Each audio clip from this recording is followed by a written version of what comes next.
환난과 가난과 고난 수고로움 속에도 성도는 그 믿음을 지켰네. 주를 섬기는 일에 자신을 다 드리며 진리의 말씀과 성령으로 그 길을 걸었네. 우리 다시 한번 불러보겠습니다. 환난 가난과 고난 수고로움 속에도 성도는 그 믿음을 지켰네. 주를 섬기는 일에 자신을 다 드리며 진리의 말씀과 성령으로 그 길을 걸었네. 그리스도 안에서 새롭게 하시고 그리스도로 인하여 자유케 되었네. 우리는 무명 하나 유명한 자요. 죽음의 위기 속에도 참 생명 가졌고 근심 하나 기뻐하며 가난 하나 다른 일을 부욕해 하는 자로다. 우리는 무명하나 유명한 자요. 죽음의 위기 속에도 참 생명 가졌고 근심 하나 기뻐하며 가난 하나 다른 일을 부욕해 하는 자로다.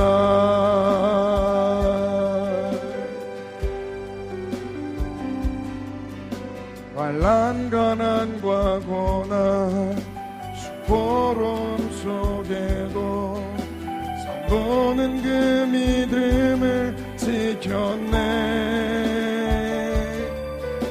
주를 섬기는 일에 자신을 다 드리며 진리의 말씀과 성령으로 그 길을 걸었네. 그리스도 안에서 새롭게 하시고 그리스도로 인하여 자유케 되었네.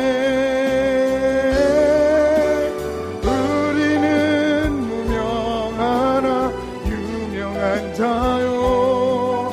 죽음의 위기 속에도 참 생명 가졌고 근심 하나 기뻐하며 가난 하나 다른 일을 부욕해 하는 자로다.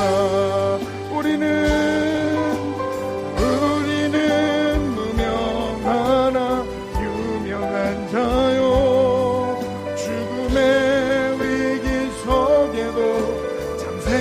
가졌고 근심 하나 기뻐하며 가난 하나 다른 일을 부욕해 하는 자로다.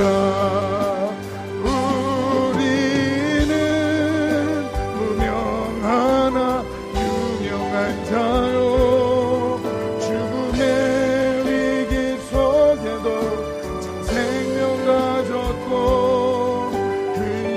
하나 기뻐하며 가난 하나 다른 일을 부욕해 하는 자로다.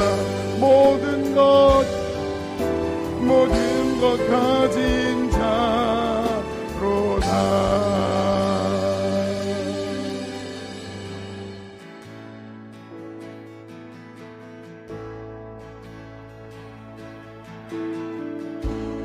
나의 기도하는 것보다 더 응답하실 하나님, 나의 생각하는 것보다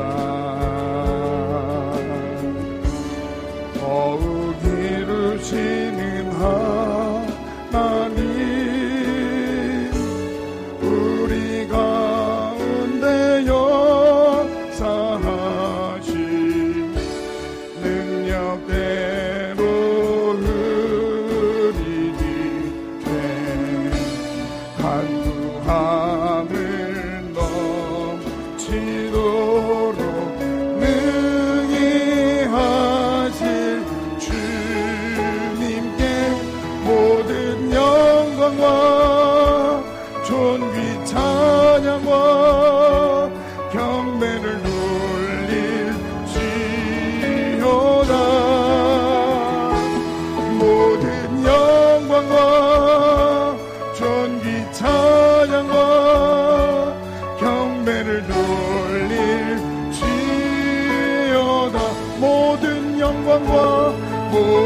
영광과 존귀 찬양과 경배를 돌릴지어다.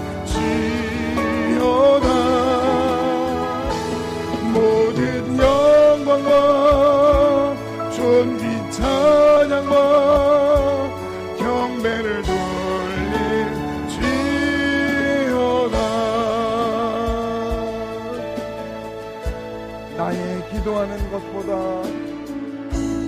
나의 기도하는 것보다 더욱 응답하실 하나님,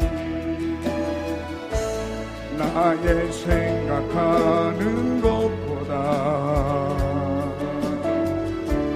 더욱 이루시는 하나님, 우리 가운데 역사하신 능력대로 우리 길에 간구함을 넘치도록 능히 하실 주님께 모든 영광과 존귀 찬양과 경배를 돌릴지어다.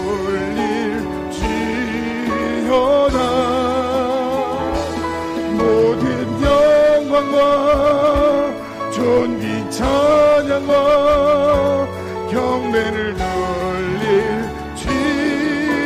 모든 영광과 존귀 찬양과 경배를 돌릴지어다.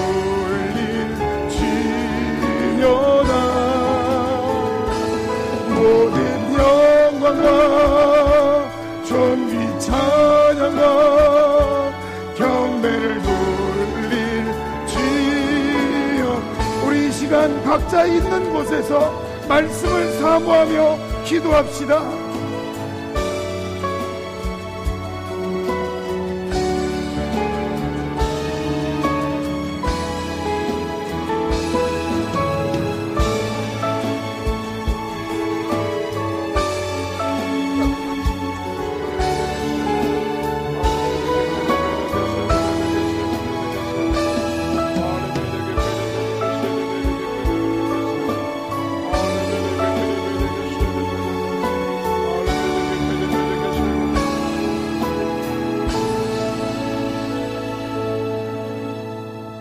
거룩하신 아버지 하나님, 3일 밤 예배로 저희들 모이게 하여 주시니 감사드립니다. 성령님, 이 시간 저희들 가운데 충만하게 임재하여 주셔서 아버지 하나님 각 처소에서 아버지 하나님 또 한 주간 받았던 말씀들 다시 한번 저희가 말씀을 나눌 때 주여 아버지 하나님 말씀이 우리의 심령에 새겨지게 하시고 말씀이 또 생각나게 하시고 또 말씀 가운데서 주님 주시는 귀한 깨달음도 있는 복된 시간 되게 하여 주시옵소서. 성령님 이 시간 저희 가운데 함께하여 주시길 간절히 소망하고 예수님의 이름으로 기도드렸습니다. 아멘.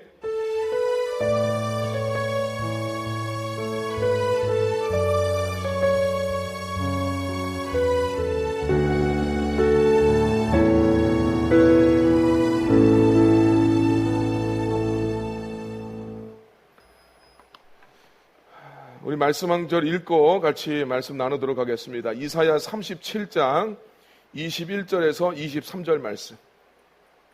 이사야 37장 21절에서 23절 말씀.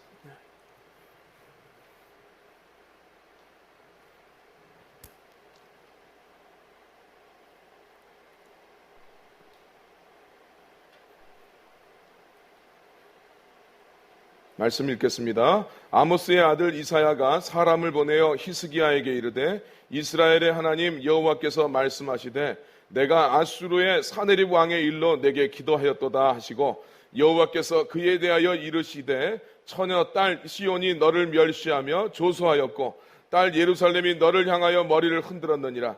내가 회방하며 능욕한 것은 누구에게냐? 내가 소리를 높이며 눈을 높이 들어 향한 것은 누구에게냐?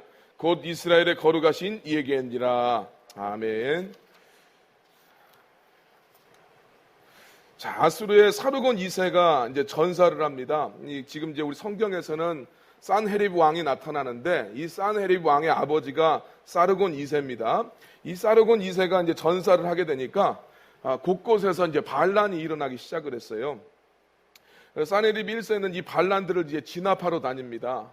그때 유다의 이제 히스기야가 바벨론과 동맹을 맺고 또 애굽과 동맹을 맺으면서 또 가나안 지역에 있는 작은 나라들과 함께 반란을 일으킵니다. 그 반란의 중심에 히스기야 왕이 있었어요. 자, 그래서 이제 아시리아가 히스기야 시대 때 유다를 이제 정벌하러 오게 되는 이유가 거기에서부터 오게 됩니다. 그 아버지 아하스 왕 때는 아시리아에 이제 도움을 요청을 하게 되는데 이 아시리아가 아버지 이제 아하스 왕 때 아람 나라도 멸망을 시키고 북이스라엘도 멸망을 시키고 나서 유다는 속국으로 삼아버립니다. 그래서 유다한테 조공을 바치게 만들죠. 예. 자, 그러면서 이제 그 조공을 바치면서 있다가 히스기야 시대 때 이제 이 아시리아 세력에 대해서 이제 이 바벨론과 함께 동맹을 맺고 이제 저항을 하게 됩니다. 그것이 이제 산헤립 1세가 이 유다를 이제 공격하게 되는 이유가 이제 여기에 있죠. 자, 그래서 히스기야 왕 14년에 아수르 왕 산헤립이 올라와서 시돈과 애굽을 이제 다 시돈을 멸망시키고 또 애굽을 패배시킵니다. 그리고 유다의 강한 요새들이 다 함락당하게 만들었다. 그렇게 말씀하고 있어요. 자, 2절 말씀. 라기스라고 나오는데 이 라기스는 유다의 이제 중요한 요새입니다. 이 요새도 이제 빼앗기고 산헤립은 직접 오지 않고 자기 부하 랍사게를 이제 파견을 했습니다. 자, 그리고 랍사게가 예루살렘을 포위한 다음에 예루살렘 이제 있는 이 백성들을 모욕을 하고 또 히스기야 왕도 공격을 하면서 이제 조롱을 하게 되는데, 자, 우리 말씀을 보게 되면 2절 말씀에 랍사게가 백성들을 조롱하는 장소가 어디 있느냐? 그가 윗모 수도 곁 세탁자의 밭 큰 길에 서서 조롱하고 이스라엘 백성들을 이제 비난하는 내용들을 이제 하게 됩니다. 자, 그런데 이 장소가 우리 앞에 7장 3절 말씀에 보게 되면 이 장소가 아하스 왕한테 이사야 선지자가 하나님께 기도해 보라고 권유하던 장소가 바로 이 장소였어요. 예. 아하스는 그때 하나님 신뢰하면서 내가 기도해 보겠다, 기도하라고 하는데 거기서 기도하는 것을 거부하고 다른 나라를 의지하게 되죠. 그게 이제 아수르였습니다. 바로 그 나라가 지금 이제 아들 히스기야 때는 쳐들어와서 제일 어렵게 만들고 있다. 자, 기도하기를 거부했던 장소가 수치의 장소가 돼버렸어요. 예, 기도해야 되는데 기도로 인생을 풀어나가지 않고 거부했던 그 장소, 예, 거기가 부끄러움의 장소, 수치의 장소가 되어버렸다. 믿음으로 살 것을 거역하고 인간적인 방법을 선택을 했어요. 육신적인 방법으로.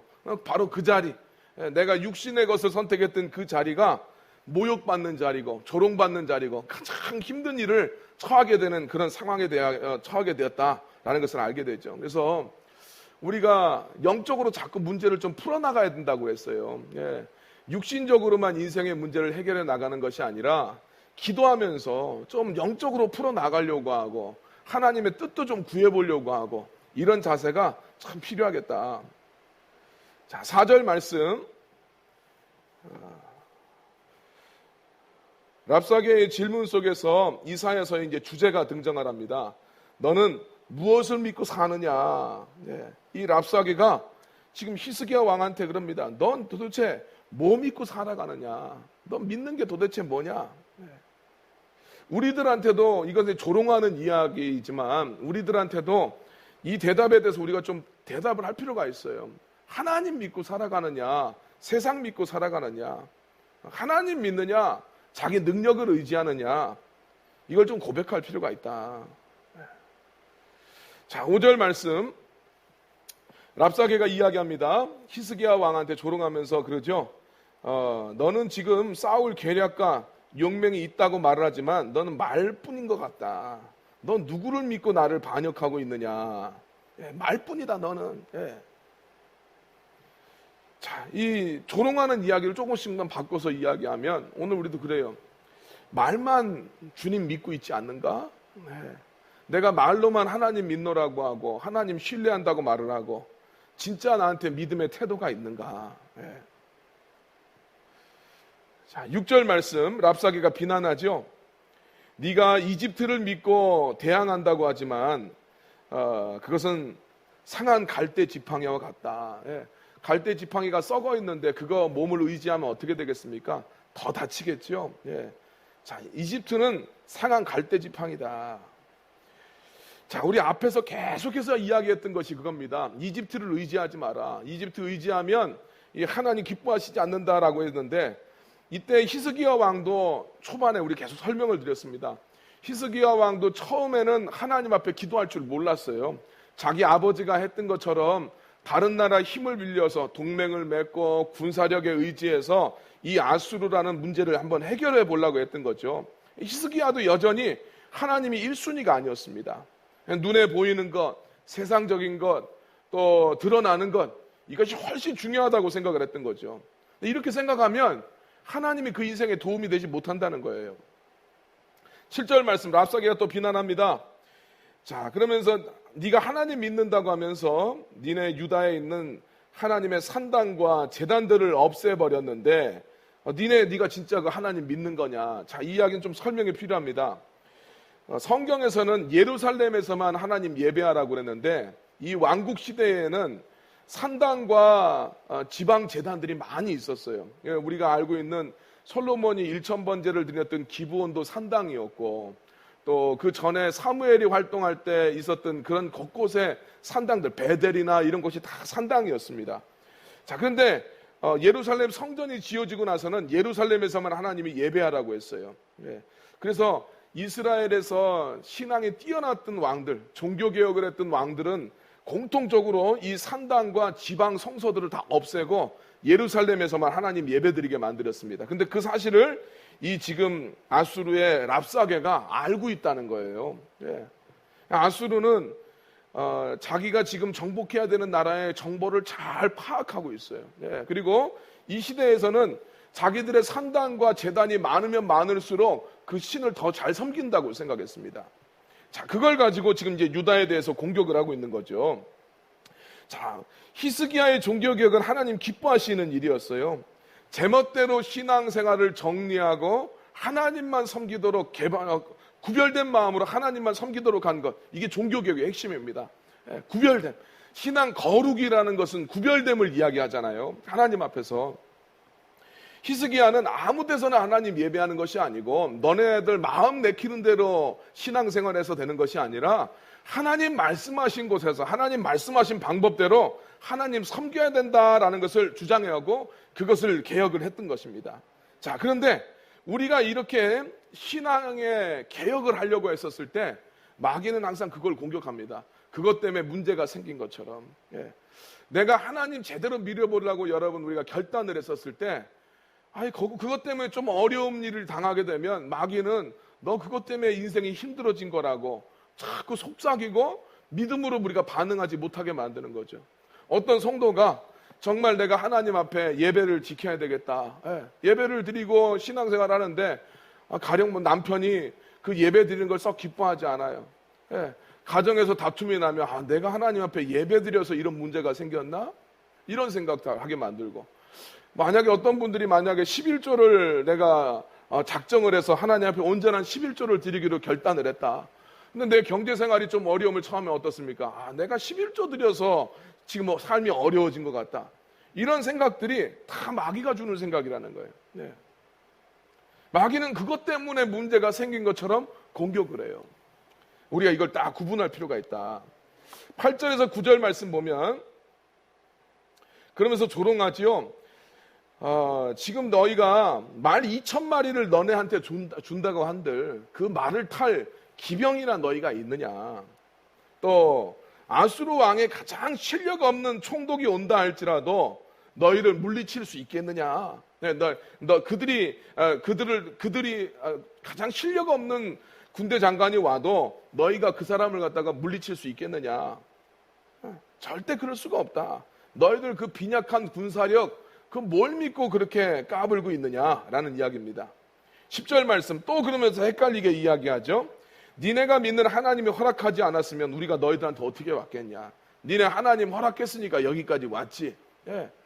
성도들 삶에 일어나는 어떤 아픔이나 꼬이는 문제들, 이게 하나님의 뜻인 것처럼 사람들 착각하게 만드는 거예요.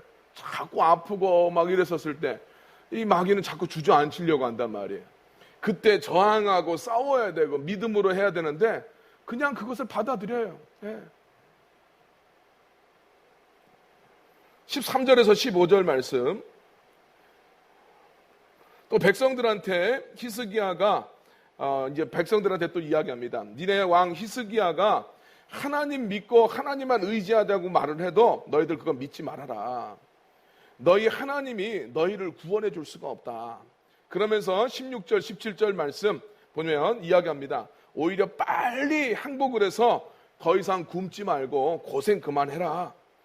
17절 말씀 보면 아수르의 정책이 드러납니다. 아수르는 정복한 백성들을 제국의 다른 곳으로 이제 이주를 시킵니다. 그리고 또 정복한 곳에 제국의 다른 곳에 있던 사람들을 이주를 시켜요. 그래서 자기 땅에서 한 민족들이 이제 정체성을 가지고 살지 못하도록 제국에 있는 백성들을 다 섞어버립니다.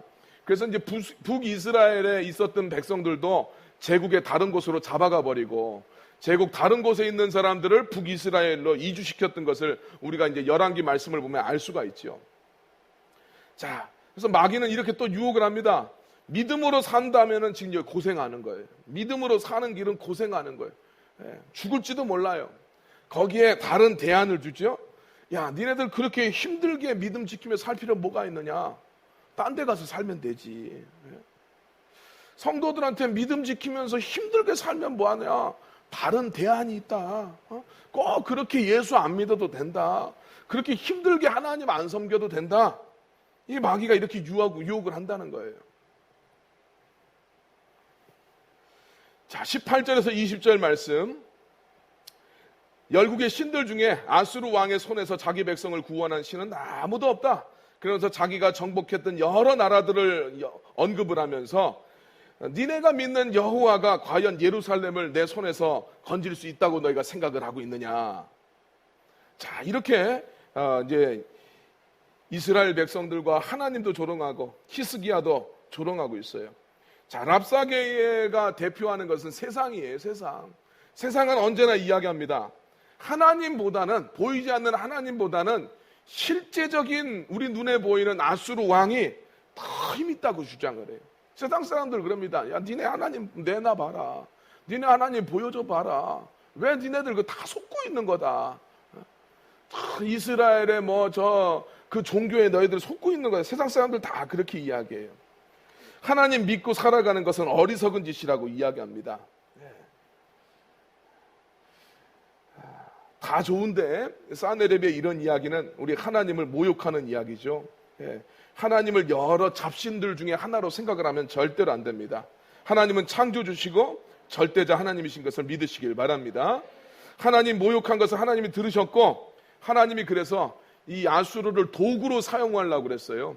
이스라엘 백성들을 교체하는, 심판하는 도구로 사용하려고 했는데 이 도구를 하나님이 이제 교체하시기로 마음을 먹습니다. 그래서 아수르를 하나님이 징계하고 이제 바벨론을 선택을 하게 되죠.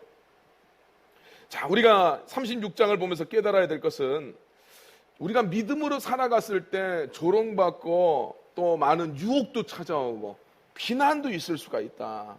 그렇다 할지라도 끝까지 하나님을 의지하며 살아가는 것이 너무너무 중요하다는 것을 여러분 기억하시길 바랍니다. 하나님 믿다가 그래 내가 죽으면 죽겠다. 이 마음이 필요해요. 신앙생활에서도 너 이러면 죽을지도 몰라. 너 그렇게 하면 죽을지도 몰라. 이렇게 자꾸 조롱할 때 그래 내가 그럼 죽으면 죽겠다. 이렇게 신앙생활 하다가 너 망할지도 몰라. 이렇게 유혹이 왔을 때 그래 나 망하고 말겠다. 이런 마음 고지고 살아가면 끝끝내 믿음의 승자가 됩니다. 그래서 우리 스스로 고백해 봐야 돼요. 나는 정말 무엇을 믿고 살아가는가? 내가 의지하고 내가 정말 소망하고 내가 바라는 것은 누구인가? 이걸 진지하게 고민을 하고 그 고백대로 살아가시길 주의 이름으로 축원합니다. 자, 37장으로 넘어가겠습니다. 1절 말씀. 히스기야가 지금 랍사게가 했던 이제 망언을 듣고 나서 하나님 앞에 이제 회개합니다. 자기의 옷을 찢고 굵은 베옷을 입고 하나님의 전에 가서 회개하는 내용이 나옵니다. 회개할 내용들이 그거죠. 이때까지 어리석게 이집트 의지하면서 살아왔던 것, 또 지금 오늘 이 말씀에서 나오지 않습니다만은 사네립이 쳐들어왔었을 때 이제 사네립이 쳐들어오게 된 것은 이집트랑 동맹을 맺고 저항을 하니까 쳐들어온 것이고, 두 번째로 이제 사네립이 공격을 하게 되니까 왕궁과 성전에 있는 금들을 갖다가 다 사네립한테 갖다 보냅니다. 그래서 이 돈으로 한번 타협을 한번 해보려고 합니다. 자, 이것에 대해서 하나님 앞에 회개할 필요가 있는 거예요. 계속해서 선지자들이 경고를 했잖아요. 선지자들이 경고를 했어요. 그렇게 세상 의지하지 말고 육신적으로만 살지 마라. 우리 지난주에도 그런 말씀 나왔는데 군마와 마병, 이건 육신이요 하나님의 영이 아니라고 그랬어요. 근데 이 육신을 의지하면 하나님을 기쁘시게 할 수도 없어요. 육신을 의지하면 우리 로마서 8장에 보면 죽는다 그랬어요. 영적으로 문제를 풀어나가지 않은 것, 하나님 의지하지 않는 것, 입술로는 하나님 경외한다고 하지만 마음으로, 우리 앞에서 나왔잖아요. 입술로는 나를 경외하는 것 같지만 마음으로 나를 떠났다. 신앙생활 하는 것 같고 있지만 정말 믿음으로 살지 않는다. 자, 거기에 대해서 회개하는 거죠. 이 회개가 필요해요. 정말 문제가 안 풀리고 꼬일 때 주님 앞에 이렇게 회개하는 것이 문제를 풀어가는 방법이에요. 2절에서 4절 말씀 보면 선지자 이사야에게 이제 사람을 보냅니다. 그래서 기도 요청을 이제 하지요. 그리고 자기의 형편과 처지를 하나님 앞에 이제 이 선지자한테 고백을 합니다. 뭐라고 고백을 합니까? 오늘은 환난과 책벌과 능욕의 날이다. 아이를 낳으려고 하지만 해산할 힘이 없음과 같도다. 이야기하고 있어요. 자, 오늘 환난과 책벌과 능욕의 날이다. 아이를 낳아야 되는데 낳지 못하고 있어요. 아이를 낳지 못하면 산모도 죽고 아이도 죽어요. 아이가 출산이 되면 이건 정말 이건 집안에 주시는 귀한 기쁨이죠. 근데 그렇지 못하면 이건 이제 재앙이 됩니다. 자, 하나님 앞에 이렇게 딱 엎드릴 필요가 있어요. 꼬이고 힘들 때 하나님 앞에서 철저하게 낮아지고 깨어진 모습들이 필요합니다. 하나님 앞에서 나는 정말 하나님 아무것도 아닙니다. 이거 고백하고 엎드려야 될 필요가 있는 거예요. 자, 5절에서 7절 말씀. 하나님께서 이사야 선지자를 통해서 이제 주신 응답이 바로 이제 즉시 응답을 주셨어요. 자, 너는 두려워하지 말아라. 하나님께서 산헤립의 마음을 이끌어서 고국으로 철수하게 만들고 거기에서 죽게 만들 것이다. 이렇게 하나님께서 이사야 선지자를 통해서 히스기야 왕에게 즉시 응답을 줍니다. 그리고 8절에서 9절 말씀 보니까 정말 이제 뜻하지 않게 구스 왕, 여기 보면 이제 구스라고 나와 있는데 이디오피아입니다. 이 9절 말씀에 구스 왕 디르하가라는 이제 왕, 이 디르하가도 아마 왕의 호칭이라고 보고 있는데 구스 왕 디르하가가 이집트를 통치 중이었어요, 이때. 그런데 지금 이집트 군대가 아수르와 싸우기 위해서 이집트의 군대가 지금 출진했다라는 소식이 지금 또 전해진 거예요. 자, 그렇게 되니까 산헤립이 라기스에서 군사를 빼어서 이제 림나로 갑니다. 그게 이제 8절 말씀에 있죠. 림나를 치고 있었던 이유는 림나를 빨리 점령을 해서 애굽에서 오는 군대를 맞아 싸우기 위해서 이제 군대를 정비하고 있었던 겁니다. 양쪽에서 전쟁을 하면 이제 어려워지니까 이렇게 한 겁니다. 자, 그리고 10절에서 13절 말씀에 지금 이제 이집트 군대와 싸우러 가면서 히스기야한테 편지를 보내서 겁을 줍니다. 그러면서 항복을 요청하고 있죠. 자, 우리 10절 말씀 보니까 너는 네가 신뢰하는 하나님이 예루살렘이 아수르 왕의 손에 넘어가지 아니하리라 하는 말에 속지 마라. 니네 하나님한테 속지 말라고 지금 이 히스기야한테 이야기하고 있어요. 너 하나님 믿고 있지만 하나님한테 속지 마라. 자, 그러면서 아빠가 아까 전에 그 랍사게가 했던 이야기를 반복합니다. 아수르 왕의 손에서 자기 백성을 구원한 신은 아무도 없다. 넌 니네 하나님이 뭐라고 너를 나의 손에서 구원할 수 있을 거라고 생각을 하느냐. 자, 이렇게 편지를 써서 보내니까 14절에서 16절 말씀, 히스기야가 그 산헤립의 편지를 성전에 가지고 가서 하나님의 제단 앞에 펴놓고 하나님 앞에 기도하면서 산헤립의 망언을 주님 앞에 고발하고 있습니다. 자, 16절 말씀 보니까 이스라엘의 하나님 만군의 여호와예요. 천하 만국의 유일하신 하나님 아버지, 천지의 창조주 하나님. 하나님에 대해서 철저하게 고백을 합니다. 이스라엘의 하나님, 만군, 여기서 만군은 모든 군대의 하나님이고 천하 만국의 유일하신 하나님, 이 천지를 창조하신 전능하신 하나님, 지금 저들이 지금 뭐라고 말하는지 하나님 한번 똑똑히 지켜보십시오. 하나님에 대해서 철저하게 고백을 하면서 17절에서 20절 말씀, 히스기야가 기도하는 내용을 잘 볼 필요가 있는데 구원해 달라는 내용이에요. 그런데 구원해 달라는 내용이 중심 이야기가 아니라 하나님의 명예를 위해서 기도합니다. 하나님, 저놈의 지금 저 망언을 한번 들어보십시오. 그의 이야기, 하나님 정말 하나님, 저가 지금 하나님의 명예를 완전히 지금 땅바닥에 꼬라박고 하나님을 지금 회방하는 그 말들을 들어주십시오. 그들의 신은 진짜 신이 아닙니다. 나는 하나님만 살아계신 하나님이라고 믿고 있습니다. 그러면서 자기의 기도를 20절 말씀에 곁들여서 주님 앞에 하고 있어요. 자, 우리가 기도할 때 참 중요한 것이 내 필요만 하나님 앞에 기도하는 것이 기도라고 생각을 하면 안 됩니다. 우리 기도는 먼저 그 나라와 그의 의를 구하라고 했어요. 성도들이 기도할 때는 하나님 기뻐하시는 기도 제목을 먼저 해놔야 돼요. 여호와의 이름이 드높아지고 주님의 나라가 확장되고 정말 하나님의 뜻이 이루어지기를 먼저 기도하고, 그러면서 나의 뜻을 거기에 같이 하나님의 방향과 맞춰 나가는 것이 응답받는 기도의 모습이에요.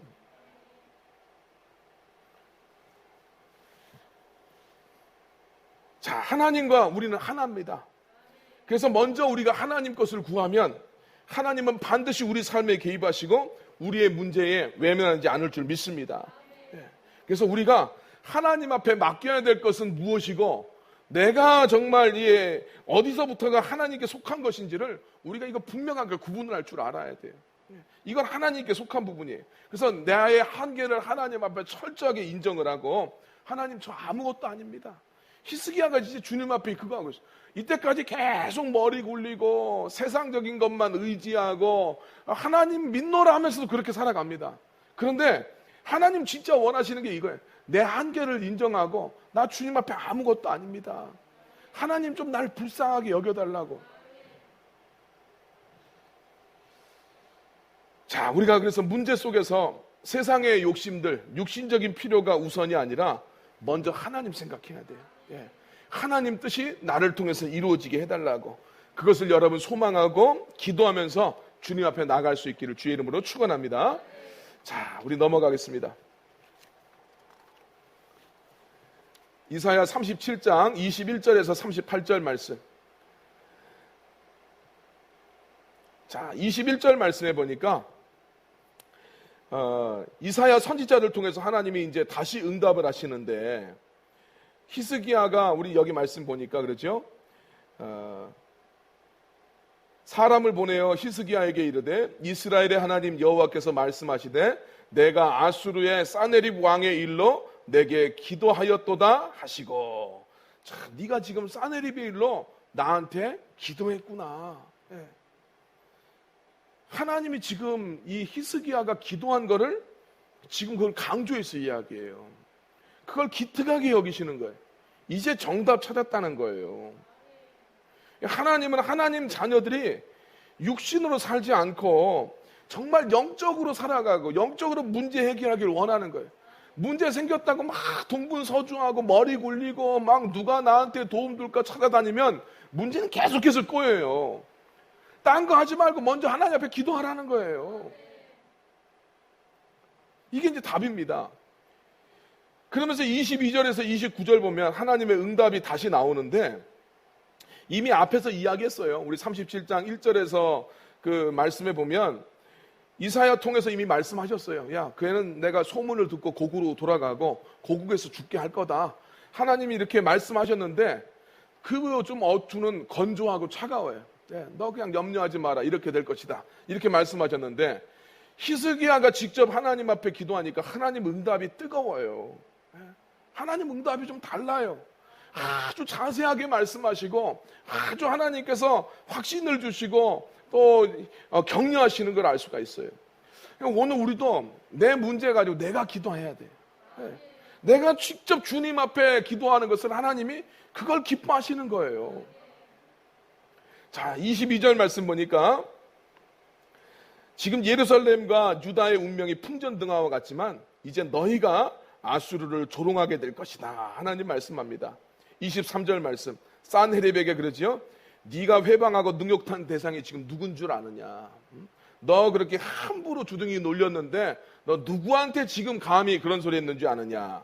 24절 25절 산헤립에 대해서 하나님이 추궁을 합니다. 산헤립은 자기가 잘났기 때문에 병거를 가지고 레바논의 백향목을 베고 스스로 수고해서 우물물을 얻고 애굽의 모든 강을 말려서 말려버리게 될 것처럼 이야기해. 그래서 자기가 지금 이제 아주 시적으로 표현되어 있죠. 레바논도 점령하고 유다도 점령하고 이집트도 격파하고 가는 데마다 승리한 거는 지가 아주 잘나서 유능해서 그런 것처럼 생각을 하고 있지만 그렇지 않다는 거예요. 하나님이 허락했으니까 지금 네가 거기까지 왔지 넌 네가 잘나서 온 것이 아니다라는 이야기입니다. 자, 우리가 이거 잘 생각해야 돼요. 인생이 잘 풀리면 내가 열심히 했고 내가 잘나서 여기까지 왔다 이렇게 착각할 위험이 있다는 거예요. 우리 다 조심해야 돼요. 네. 사역이 잘 될 때도 마찬가지예요. 이 교만이 우리들한테 항상 도사리고 있어요. 뭐 조금 괜찮으면 내가 열심히 해서 그런 것처럼 생각을 하고 네. 또 내가 좀 잘 됐었을 때 남들한테 헛된 충고를 해요. 너도 나처럼. 네. 그래, 그게 아니에요. 정말 주님 앞에 겸손해야 돼. 겸손해야 돼. 아주 교만한 거죠. 26절 27절 네가 그렇게 할 수 있었던 것은 하나님이 행하신 것이고 하나님 계획의 일부였을 뿐이라고 주님 말씀을 합니다. 그런데 28절 말씀 그럼에도 불구하고 너는 하나님을 인정하지 않고 하나님을 대적하고 계속 거슬려 왔다고 하나님께서 이제 꾸짖습니다. 그래서 29절 이제 너를 짐승처럼 갈고리로 네 코를 꿰어서 재갈을 물려서 왔던 길로 내가 돌아가게 할 것이다. 30절에서 32절입니다. 유다는 내가 회복해서 다시 뿌리를 내리고 열매를 맺게 할 것이다. 하나님이 이것을 반드시 이루실 것이다. 약속을 하셨습니다. 그리고 33절에서 34절 말씀 아수르는 지금 이 예루살렘을 완전히 공략하지 못하고 왔던 길로 되돌아갈 것이다. 이걸 약속을 하십니다. 그리고 35절 하나님 앞에 성실하게 살았던 사람 하나님의 마음에 합한 이 다윗과의 언약을 기억을 해서 내가 이 성을 보호하겠다. 참, 이 다윗의 언약을 기억하겠다. 내가 다윗과 맺었던 그 언약 때문에 이 성을 내가 보호하겠다. 이스라엘 지금 후손들의 죄악 때문에 하나님이 아수르라는 채찍을 들었는데 다윗을 내가 기억을 해서 여기에 은혜를 베풀겠다. 성경에서 하나님은요 은총은 1000대까지 죄값은 내가 3, 4대까지 하나님 묻겠다 그랬어요. 우리가 하나님 앞에 제대로 살아가야 될 이유가 여기 있어요. 참 한 사람, 하나님 앞에 진실했던 한 사람, 이 조상 다윗 한 사람 때문에 그 후손들이 엄청난 축복을 받게 돼요. 여러분, 그래서 하나님 섬기는 인생에 대해서 길게 보세요. 하나님 섬겨봐도 별 볼 일 없다. 뭐 다 섬겨봐도 뭐 하나도 해준 거 없다. 그런 식으로 이야기하지 마세요. 긴 호흡으로 봐야 돼요. 하나님 은혜가 어떻게 흘러나가나. 이거는요, 여러분 나중에 똑똑히 보세요. 자녀들의 삶에서도 그대로 나타납니다. 인생은 긴 호흡으로 봐야 돼요. 하나님 앞에는 절대 공짜가 없어요. 36절 말씀, 하나님이 아수르의 진영을 공격하셨습니다. 그래서 18만 5천 명이 죽게 돼요. 37절에서 38절 말씀, 아무런 소득 없이 사네립은 고국으로 돌아가게 되고 자기 신 니스록의 신전에서 그 니스록을 경배할 때 그의 아들들에게 살해당하게 됩니다. 자, 그래서 사네립이 하나님 말씀하신 것처럼 정말 비참하게 죽게 된다라고 이야기합니다. 그리고 이 사네립의 최후에 대해서 뭐 이때까지 지금 그가 했던 말들은 자세하게 이야기하지만 자세하게 말씀하고 있지 않아요. 왜 그렇습니까? 언급할 가치가 없으니까. 하나님이 길게 설명할 가치가 없는 인생이었어요. 허세 많이 떨었는데 하나님 심판 앞에서 비참하게 인생을 마감 짓습니다. 이때의 이야기들에 대해서 이제 좀 덧붙여진다면 세계사에서 나왔던 이야기는 이 헤로도투스라고 하는 그리스도의 역사학자가 있습니다. 이제 고대 사학자죠. 이 헤로도투스에 의하면 이때 이제 그 사람의 기록이 남아 있는 거예요. 이때 이제 이집트를 갔다가 이집트 삼각주에 있는 펠리시움이라는 이제 도시를 지역에서 이집트 군과 맞서고 있는데 쥐떼의 습격을 받았대요. 쥐떼의 습격을 받아서 역병이 돌아서 엄청나게 많은 사람들이 죽었다라는 기록이 남아 있어요. 그리고 아수르 왕의 연대기가 이제 발굴이 되었는데 거기에 보면 이제 이 사람들의 자기 그 연대기에 보면 자기 업적들을 남겨둔 거죠. 우리나라 보면 이제 그 광개토 대왕능비 뭐 이런 걸 보면 광개토 대왕이 저 뭐 신라에 침입했던 왜구들을 물리치고 뭐 백제를 물리치고 뭐 어떻게 했다라는 이제 광개토 대왕의 업적에 대해서 이야기를 하고 있는 것처럼 이 아수르 왕의 연대기가 남아 있는데 그런 연대기들이 대부분 보면 과장이 굉장히 심하다는 거예요. 그런데 그 연대기에 보면 예루살렘을 공격한 이야기가 나와요. 예루살렘을 공격했고 여기 지금 아까 전에 보면 24절에서부터 뭐 25절 이렇게 돼 있는데 병거를 끌고 이렇게 이제 24절에 보면 자기 전차를 끌고 행진한 이야기가 설명이 됐는데 그 연대기에도 보면 이제 그 행군했던 이야기가 나와요. 굉장히 힘든 행군로였는데 우리 아수르의 군대는 절대 굴하지 않고 행진을 했다. 이제 이런 이야기들이 남아 있고 거기에 보면 예루살렘을 포위했던 기록이 남아 있어요. 예루살렘을 마치 새장처럼 포위해서 그들을 갖다가 에워쌌다. 그런데 함락했다는 이야기가 안 나오는 거예요. 그러니까 굉장히 과장해서 쓰는데도 불구하고 함락하지 못했다라는 이야기죠. 그리고 실제로 이 사네립은 유다를 공략한 다음에 이제 고국으로 돌아가잖아요. 고국으로 돌아간 다음에 20년 더 삽니다. 20년을 더 사는데 여기 나와 있는 것처럼 자기 신전, 니스록 신전에서 그 신을 예배할 때 자기 아들들한테 죽어요. 그리고 그 아들들이 이제 도망가게 되고 그러면서 이제 살만네셀이라고 하는 사람이 이제 왕이 되는 것 장면이 이제 나타납니다.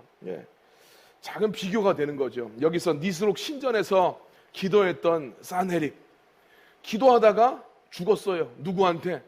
가장 존중받아야 될 대상들이 아들들 아닙니까? 아들들한테 살해당했어요. 그런데 히스기야는 어떻게 했습니까? 하나님의 성전에서 기도했었을 때 하나님 응답하셨다라는 이야기. 누가 살아있는 신이야? 니네들 무엇을 믿고 살아갈래? 이 이야기를 우리한테 지금 던져주고 있어요.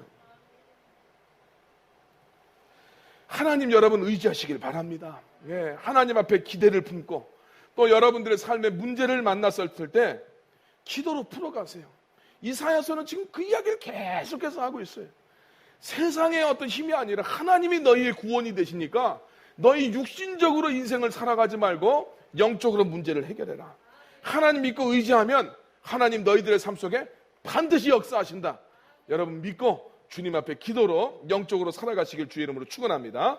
자, 우리 31 말씀 보겠습니다. 38장입니다.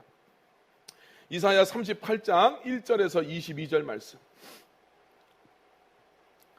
자, 히스기야가 1절 말씀 보니까 병들어서 죽게 되었다라고 이야기합니다. 뒤에 보면 이제 이게 종기와 같은 종기가 나서 죽게 됐다고 하는데, 우리나라 조선시대 때도 왕들이 죽었던 가장 큰 이유 중에 하나가 피부병이었다고 그래요. 예, 그래서 뭐 세종대왕이 뭐 어디 저 초종의 온천수에 가서 뭐 목욕했다는 이야기 여러 번 많이 들어보셨을 거 아닙니까? 예, 이 종기가 심해서 이 병들어 죽게 된 겁니다. 자, 그때 하나님은 이사야 선지자를 통해서 너 유언을 남기고 삶을 정리하라고 말씀을 주셨어요. 너 죽게 될 거다. 자, 2절 3절 말씀. 그때 히스기야가 하나님 앞에 전심으로 기도합니다. 예, 벽을 봤어요. 딴 거 안 보고 하나님만 바라보면서 기도했다는 거예요. 하나님의 은혜와 자비를 간구하면서 통곡하면서 주님 앞에 기도합니다. 자, 죽는다는 것이 지금 선고가 됐어요. 너 죽는다. 절체절명의 순간인데 하나님 앞에 히스기야가 눈물로 기도해요. 자, 지금 여기서 우리가 배워야 될 게 뭐냐? 힘든 문제 앞에서, 죽게 생긴 문제 앞에서 어떻게 해야 되느냐? 기도하라는 거예요. 정말 육신적으로 살지 말고 죽을 것 같은 상황 속에서 하나님 앞에 기도해봐라. 지금 히스기야는 그 이야기를 지금 우리한테 보여주고 있어요.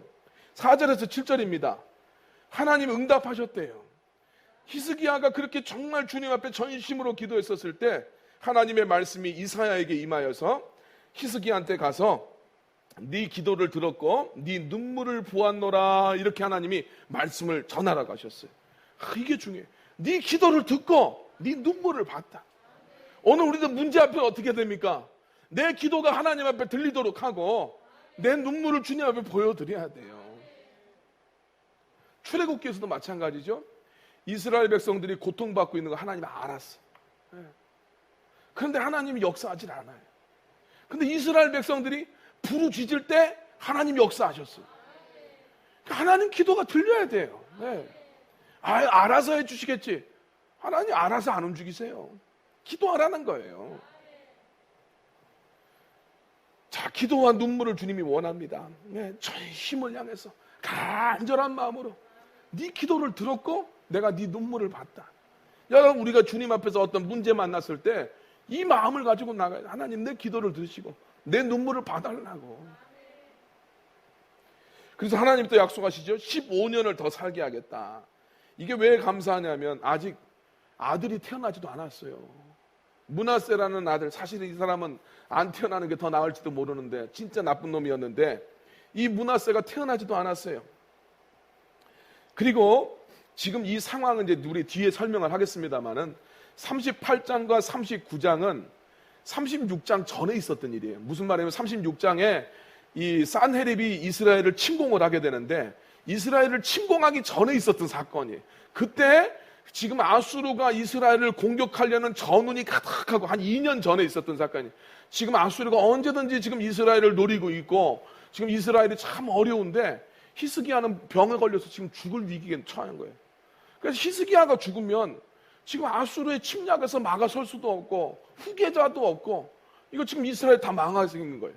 그때 하나님 앞에 이렇게 기도해서 하나님께서 히스기야의 병을 고쳐주셨다는 이야기예요. 그리고 15년을 더 살게 만들면서 하나님 또 이야기하죠. 6절 말씀입니다. 너와 이 성을 아수르 왕의 손에서 건져내겠고 내가 또 이 성을 보호하리라. 하나님 앞에 기도해. 아수르, 지금 여기 보면 히스기야가 하나님 앞에 기도했던 것은 이 내용은 안 했어요. 하나님, 지금 이 죽는 문제 가지고 기도했어요. 그냥 눈물로 주님 앞에 기도했었을 때 하나님은 히스기야가 구하지 않았던 것도 응답해 주셨다는 거예요. 기도는 이런 의미를 가지고 있어요. 우리 아까 찬양했잖아요. 나의 기도하는 것보다 더 응답하신 하나님. 우리 태도가 중요해요. 태도가. 정말 하나님 의지하고 있는가? 하나님 소망하는가? 자, 8절 말씀. 하나님이 반드시 이루실 것을 약속을 하면 이 약속을 꼭 이루겠다. 우리 이사야서에서는 징조를 보여주는 것은 이게 나쁜 게 아니에요. 이사야서에서는 하나님의 징조를 자꾸 보여주시는 것은 백성들도 구하고 하나님도 자꾸 보여주시는 것은 믿음을 굳건하게 하기 위한 거예요. 그러면서 히스기야한테 내가 반드시 이룰 것을 약속하면서 아하스의 해시계의 그림자를 10도 뒤로 물려주겠다라고 말씀하셨어요.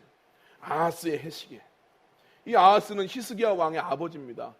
자, 징조로 아하스의 해시계를 뒤로 10도를 물려준다. 그 10도가 15년의 지금 이 수명이에요. 자, 이 굉장히 상징하는 바가 큽니다. 히스기야가 지금 이 병에 걸려서 죽게 되었다가 낫게 되는 이야기는 이스라엘 백성에 대한 하나님의 메시지하고 지금 다 이게 연결돼 있어요. 히스기야의 운명이 이 유다의 운명하고 똑같아요. 하나님은 이 아하스 왕의 패역함 때문에 유다를 심판하기를 원했죠. 하나님의 심판이 지금 딱 예정돼 있어요. 이제 멸망시킬 딱 준비입니다. 자, 죽음이 선고가 된 거예요. 그런데 아까 전에 히스기야 어떻게 했습니까? 하나님 앞에 기도했어요. 그래서 하나님께서 10도란 이거 물려주시면서 15년의 생존을 더해 주셨죠. 유다의 운명도 마찬가지. 하나님의 심판이 지금 예정돼 있지만 전심으로 하나님 앞에 구하고 하나님 앞에 나아갔을 때 지금 예정됐던 이 하나님의 심판도 유예시켜 주시겠다라는 이야기예요. 자, 이게 얼마나 우리 중요한가. 내 삶에 있어서 문제, 하나님의 지금 임박한 심판도 이 간구하는 기도 가지고 나아갔었을 때 하나님 그것도 유예시켜 주신다. 히스기야의 기도의 내용들이죠. 9절부터 쭉 나오는데 10절 말씀. 히스기야, 나의 중년에 내가 수월의 문에 들어가고 나의 여생을 빼앗기게 되리라. 자, 인생의 중년, 전성기입니다. 이때 죽음에 처하게 되리라는 말씀을 들었어요. 자, 11절 말씀. 그때 나는 내가 죽게 되면 하나님을 뵙지 못하게 될 것이다 라고 히스기야가 이야기합니다. 자, 이때 이 구약의 백성들은 부활에 대한 소망이 없어요. 부활은 우리 예수님과 함께 우리들한테 주어진 거 아닙니까? 부활에 대한 소망이 없으니까 구약의 백성들은 죽으면 하나님과 더 이상 교제할 수 없다. 하나님과 사귐이 끊어진다고 봤어요. 죄의 삭시 죽음이었으니까, 사망이었으니까 죽으면 이제 난 하나님하고 더 이상 교제할 수 없다. 절망이다라고 생각을 했습니다. 그랬는데 그러면서 이제 나는 이제 끝났다라고 생각을 했고 산자의 땅에서 다시는 하나님을 뵙지 못할 것이라고 생각을 했어요. 13절 말씀. 조석간에 자기는 죽을지도 모른다. 언제 죽을지도 모르는 그런 운명. 지금 이제 금방이라도 죽을 그런 운명이었다. 14절에서 16절 말씀. 하나님 앞에 절실한 마음을 가지고 간절한 마음으로 우리가 앙망한다는 말이 나오고 있죠. 앙망하면서 주님 앞에 간구를 했었다.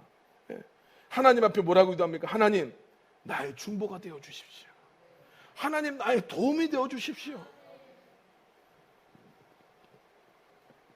모든 주권, 이 생명을 주고 걷어가는 건 하나님의 주권이지만 자기 마음의 답답함과 괴로움을 하나님 앞에 기도하면서 나갔어요. 그래요.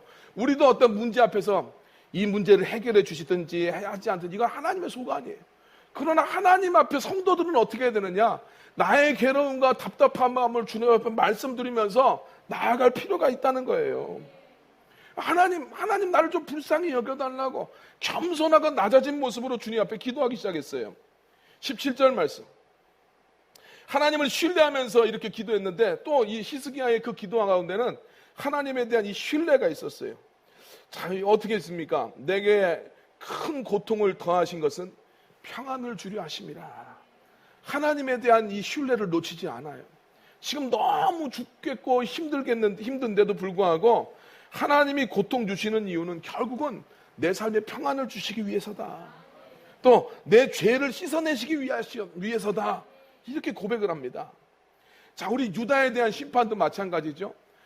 계속해서 우리 앞에서도 유다를 심판할 이야기가 나오지만 심판으로 끝이 아니에요. 남은 자는 내가 회복하겠다. 심판을 통해서 백성들을 새롭게 하고 거듭나게 하고 변화시키는 것이 하나님의 목적이었다는 거예요. 그러니까 오늘 우리가 성도들이 어떻게 해야 됩니까? 내 삶에 고통을 처했었을 때 원망하고 불평하는 것이 아니라 이 고통을 통해서 하나님의 뜻을 자꾸 발견해야 돼요. 내가 주님 앞에 새로워져야 되는 것이 뭐냐?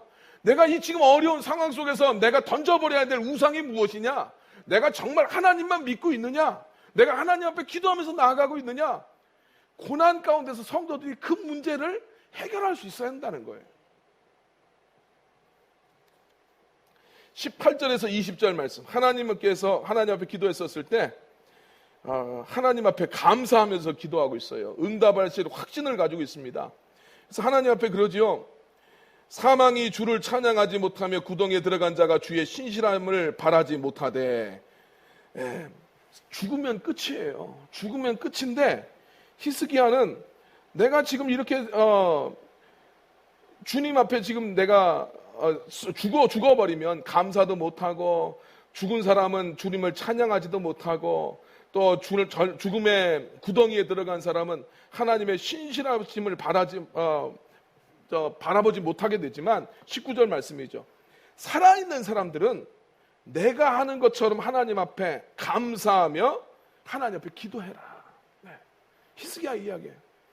정말 우리가 죽으면 끝이라고 생각하지만 그런 절망 가운데 있어서도 너희가 지금 죽지 않고 살아있다면 나처럼 하나님 앞에 먼저 감사하면서 기도해라.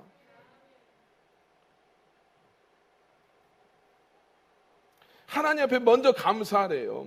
살아있다면 오늘 내가 하는 것 같이 주께 감사하며 주의 신실하심을 아버지가 그의 자녀에게 알게, 하나님이 우리 자녀에게 하나님이 신실하시다는 것을 알게 하실 터이니까 너희는 만약에 지금 살아있다면 나처럼 기도해라. 나처럼. 히스기야가 이야기하는 거예요. 먼저 감사하래요. 우리 선불감사에 대해서 이야기했죠. 선불감사가 하나님의 능력을 체험하는 방법이에요. 먼저 감사하는 거예요. 예수님도 지금 나사로가 무덤에 갇혀 있는데 그 무덤 앞에서 하나님께 먼저 감사해요. 자기의 기도를 들어주신 것을 감사합니다 하면서 그 다음에 나사로를 불러냅니다.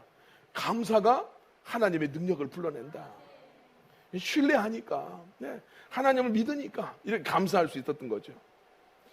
자, 20절. 그리고 하나님의 이 구원을 경험한 사람들이 하나님을 찬양하게 될 것이다 이야기합니다. 자, 그래서 우리 38절 말씀, 힘들고 어려운 상황에서도 하나님 원망하는 것이 아니라 다른 데 머리 굴리지 말고 하나님 앞에 기도해봐라. 먼저 감사해라. 자, 그런 사람들이 하나님의 능력을 바라보게 될 것이다. 자, 너의 기도를 내가 보았고 기도를 들었고 너의 눈물을 보았노라. 하나님 앞에 우리가 그렇게 기도할 필요가 있어요. 기도하시는 여러분 되시길 주의 이름으로 축원합니다. 자, 우리 월요일 말씀입니다. 이사야 39장 1절에서 8절 말씀입니다. 자, 1절 말씀. 바벨론 왕 무로닥 발라단이 히스기야의 쾌유를 축하하면서 사신들을 보냈어요. 자, 이제 여기에 좀 설명을 드릴 필요가 있는데, 바벨론과 아수르 이런 나라들은 바벨론이랑 아수르랑 엎치락뒤치락 했던 것 같아요. 이 고대사에 보면. 그래서 우리가 흔히 알고 있는 함무라비 법전 뭐 이런 거 들어봤잖아. 이게 고바벨로니아입니다. 그래서 아주 이제 예전에는 바벨론이 패권을 가진 나라였는데 아수르가 거기에 이제 속해 있는 하나의 이제 나라였어요. 근데 아수르가 어느 때부터 국력이 성장하면서 바벨론을 능가해 버렸습니다. 그래서 아수르가 이 강력한 나라가 되었어요. 세계 넘버원 국가가 됩니다. 그리고 바벨론은 세력이 축소되어서 이제 국가의 명맥만 유지하고 있어요. 그러다가 이제 나중에 이 바벨론이 다시 일어나게 되는 겁니다. 자, 이때 근데 이 바벨론은 아수르한테 사정없이 당하고 있습니다. 그래서 지금 뭐 이 바벨론이 할 일 없어서 그냥 히스기야가 병 나았다고 해가지고 사신을 보낸 게 아니라 여긴 이유가 있어요. 바벨론이 아수르한테 지금 너무 당하고 있으니까 가나안 지역에서 좀 이렇게 반란을 일으켜주면, 아수르에 대항하는 세력이 일어나면 자기가 좀 살겠는 거예요. 그러니까 히스기야한테 지금 사신을 보내서 부추기는 겁니다. 그래서 38장, 39장이 36장 전에 있었던 이야기인 거예요. 그래서 히스기야한테 사신을 보내서 지금 좀 거기서 군대를 일으켜보라고. 그래서 히스기야가 주축이 되어서 가나안에 있는 다른 나라들과 동맹을 맺어요. 그리고 또 이집트가 여기에 가세를 합니다. 그래서 히스기야가 이 반아수르에 대한 이제 동맹을 맺어 나가는데 핵심 인물이 됩니다. 그래서 이집트도 이제 연합시키고 가나안의 세력들과 함께 또 바벨론과 연합을 하게 된 거죠. 자, 그래서 이 바벨론이 히스기야를 막 이제 부추기기 위해서 사신을 보냈다라는 이야기입니다. 자, 2절 말씀. 자, 그런데 이제 히스기야는 그런 걸 모르고 바벨론에서 사신들이 찾아오니까 너무 기뻐한 거예요. 자기는 조그만한 나라예요. 근데 큰 나라에서 이렇게 와가지고 괜찮냐 뭐 어쩌냐 뭐 그러면서 찾아오니까 히스기야가 굉장히 기분이 좋았습니다. 그래서 자기 왕국을 다 보여줍니다. 보물창고의 것을 보여주고 무기고에 있는 것을 다 보여주고 궁중의 소유와 국내의 소유를 보여주지 않은 것이 없었다라고 이야기하고 있어요. 사실 그런데 바벨론의 한 개 주보다 유다는 작은 나라예요. 그러니까 바벨론에 있는 게 유다에 있는 것보다 어떻겠습니까? 훨씬 뛰어나다는 거예요. 히스기야는 자기는 이 정도 된다라고 막 보여줬지만 이 신하들이 봤었을 때는 웃을 거예요. 바벨론에 이거보다 훨씬 더 좋은 것들이랑 규모도 크고 엄청난 것이 많으니까 지금 히스기야 보여주는 것 이거 가지고 속으로 이렇게 뭐 별로 대단하다고 생각 안 했을 거예요. 근데 겉으로는 훌륭하다고 막 이제 이렇게 한 거겠죠. 자, 우리가 이거 보면서 조심해야 될 것이 사람에게 인정받는 거 너무 좋아하면 이게 패착이라는 거예요. 하나님한테 인정받는 걸 기뻐해야 되지 사람들이 날 알아주고 사람들한테 인정받는 건 이건 너무 즐기다가 히스기야 망하는 거예요. 이게 큰 문제가 됩니다. 여러분 우리 신앙생활하면서도 마찬가지. 하나님한테 인정받는 게 중요하지 사람들한테 자꾸 인정받으려고 하면 그럼 힘들어져요. 자, 3절 4절 말씀. 이사야가 이제 히스기야한테 찾아가지요. 지금 이사야 선지자는 이미 하나님의 어떤 감동을 받았어요. 히스기야를 찾아가서 그들이 무슨 말을 했습니까? 또 어디서 왔습니까? 몰라서 물어보는 게 아니에요. 자, 지금 이제 이 사람들한테 물어보는 겁니까? 그들과 동맹을 맺을 가치가 있다고 생각합니까? 이사야가 지금 물어보는 거예요. 그 사람들하고 동맹 맺을 가치가 있다고 생각합니까? 그랬더니 지금 이제 히스기야 왕이 그러죠. 그 사람들 바벨론에서 왔어. 힘센 나라에서 온 거야. 그러니까 가치가 있다라는 거예요. 히스기야한테 이 두 번째 물어봅니다. 이사야 선지자가 어디까지 보여줬습니까?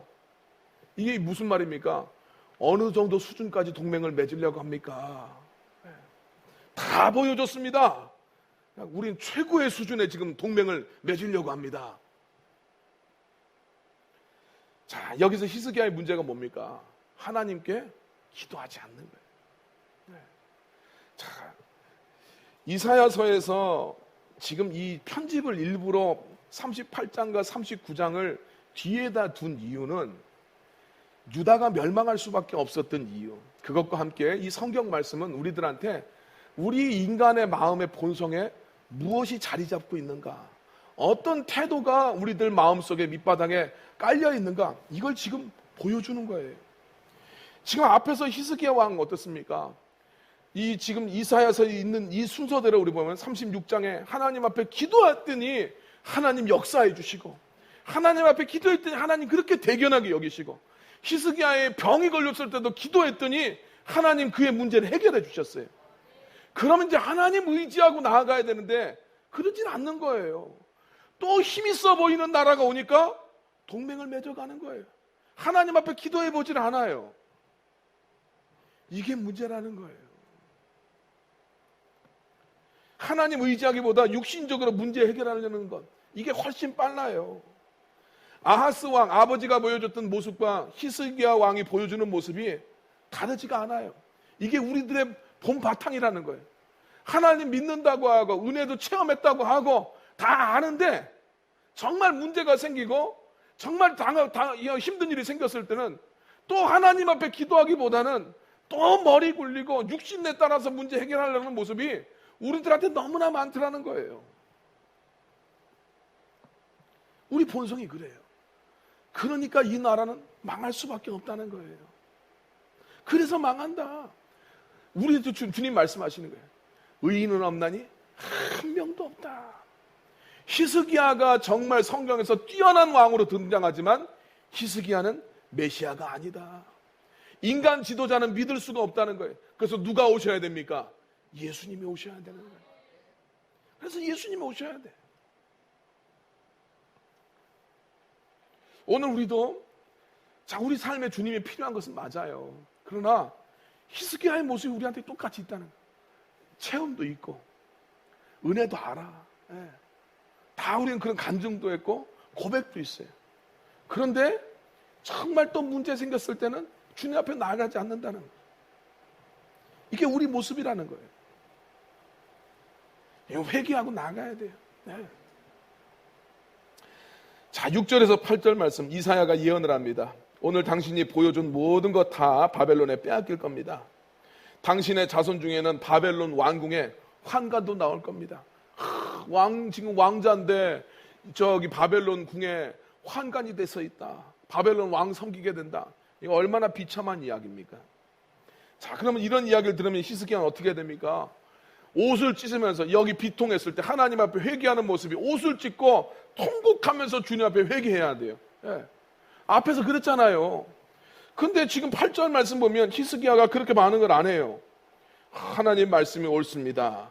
내 생전에는 평안과 견고함이 있으리로다. 자, 도대체 이 히스기야의 말을 어떻게 이해해야 될 것인가? 아니, 자기 자식 때나 자기 손주 때 망해도 괜찮다. 나는 평온하니까 내 자식 때 망해도 난 상관없다. 여러분, 그런 사람 있어요? 아니잖아요. 이해할 수가 없습니다. 예. 다만 오늘 우리는 이 말씀을 바라보면서 저는 그런 생각이 들어요. 현재만 바라보는 근시안적인 인간의 모습을 보여준다. 인간이 현재만 바라봐. 내 현실만 보는 거예요. 당장 앞에 있는 하나님의 약속과 주님의 나라에 대해서는 소망을 갖지 않고 내 현실만 바라봐요. 지금 현실에 나 괜찮으면 괜찮다고 생각해. 그러나 우리는 어떻습니까? 이건 답이 아닌 걸 알아요. 우리가 신앙생활하면서 어떤 사람들 우리 앞에서도 그랬잖아요. 신앙에 도전이 오고 의심이 찾아오고 얼마든지 이 바벨론, 이 아수르의 왕의 이야기처럼 다른 대안을 이야기해. 야, 너 뭐할라 힘들게 예수 믿냐? 그렇게 안 해도 얼마든지 살 수 있어. 이렇게 세상이 이야기한단 말이에요. 그래, 어떤 사람이 그런답니다. 예. 아니, 교회 안 와도 괜찮다고. 예? 지난번 3월달 이 코로나 이거 하면서 그때부터 교회 안 오는데 나 신앙생활 안 해도 내 삶에 문제가 없더라. 나 속은 것 같다. 내가 그때 왜 그렇게 몇 년 동안이나 교회를 다녔는지 모르겠다. 이런 소리 한다는 거예요. 그 왜 그렇습니까? 현실만 보는 거예요. 지금만 보고 있어. 지금 괜찮으면 다 괜찮다고 생각을 해요. 그러나 이거 성경적인 생각이 아니에요. 평안하다, 평안하다 할 때 정말 도둑과 같이 온다 그랬어요. 네. 현실만이 아니라 주님 오실 때를 생각을 해야죠. 현실만 바라보면 자충수를 두게 돼 있어요. 아하스 왕은 아수르가 공격을 해오죠. 자기가 현실만 바라보고 선택을 했어요. 나중에 아수르가 공격을 합니다. 히스기야도 자기 현실만 바라봐요. 이거만 해결하면 된다고 생각을 해. 그러나 바벨론이 압박을 또 해옵니다. 하나님 바라보시길 바랍니다. 내 지금 현재 여기만 바라보지 마시고 길게 바라봐야 돼요. 네. 주님의 나라도 바라보고 우리가 지금 인생도 속히 가고 있는데 죽음 이후에 그 세계도 바라봐야 되고 정말 그래서 하나님 바라보고 하나님 의지하시고 하나님 소망하는 성도님들 되시길 주의 이름으로 축원합니다. 자, 우리 창세기 말씀으로 넘어가겠습니다. 창세기 37장 1절에서 17절 말씀입니다. 자, 이제 요셉의 이야기가 시작이 됐는데 2절 말씀해 보니까 요셉이 17살 때 자, 형제들과 함께 살고 있는데 형제들의 잘못에 대해서 아버지한테 보고했다. 이렇게 아버지한테 말했어요. 나쁘게 말하면 고자질한 거고 아버지의 입장에서 봤을 때는 충성된 아들이고 네. 자, 어쨌든 중요한 것은 요셉의 형들은 악합니다. 예, 굉장히 악해요. 앞에서 이제 이 나왔던 거 보면 이제 세겜 사건도 나왔죠. 거기서 보면 하나님 믿는 집안의 자식들인데 세상의 습관을 그대로 본받아서 세상 것들보다 더해. 예, 뭐 그런 말 있잖아요. 교회 다니는 놈들이 더 나쁜 짓 한다고 그런 말 하는데 이제 그러는 거예요. 너무 세상적이다. 그리고 여기서도 그들의 잘못이 있어요. 예, 그 잘못이 있는데 요셉은 거기에 동조하지 않습니다. 요셉은 선한 사람이에요. 앞으로도 계속해서 요셉이 그렇게 살아가요. 우리가 사명을 가진 사람들은 어떻게 살아가야 되는가? 남들 다 그런다고 해서 거기에 동조해야 되느냐? 그렇지 않다는 거예요. 그리고 요셉은 자기 아버지한테 신실했습니다. 네. 3절 말씀 보니까 이 요셉은 노년에 얻은 아들이어서 이스라엘이, 이 야곱이죠. 야곱이 요셉을 다른 아들들보다 더 사랑했어요. 특별히 지금 야곱은 부인이 4명 있었던 거 아시죠? 네. 이 라헬이라는 부인을 제일 사랑했습니다. 요셉이 그 라헬의 아들이기 때문에 특별히 사랑했어요. 그래서 채색 옷을 주었다라고 이야기할 수 있습니다. 이 채색 옷은 설명을 드렸습니다. 새벽에 권력자의 옷이라고 했어요. 그래서 뭐 알록달록한 이런 옷이 아니라 길게 늘어진 아마 통치자를 의미하는 그런 옷일 것이다. 이게 지금 집안에서 뭡니까? 장자로 대우하고 있는 거예요. 아버지가. 예, 집안의 모든 것에 어떤 대권을 물려줄 아들로 이 요셉을 갖다가 높여주는 거예요. 4절 말씀. 그러니까 형제들이 요셉을 미워하게 됩니다. 예. 아버지가 형들보다 그를 더 사랑하는 걸 보고 미워해요. 자, 아버지가 편애를 하는 것도 이제 한 가지 문제였는데, 두 번째는 또 요셉이 막 고자질한다 그랬어요. 예. 그리고 아버지가 이 요셉을 특별 대우를 하면서 집안의 이 장자처럼 막 대해요.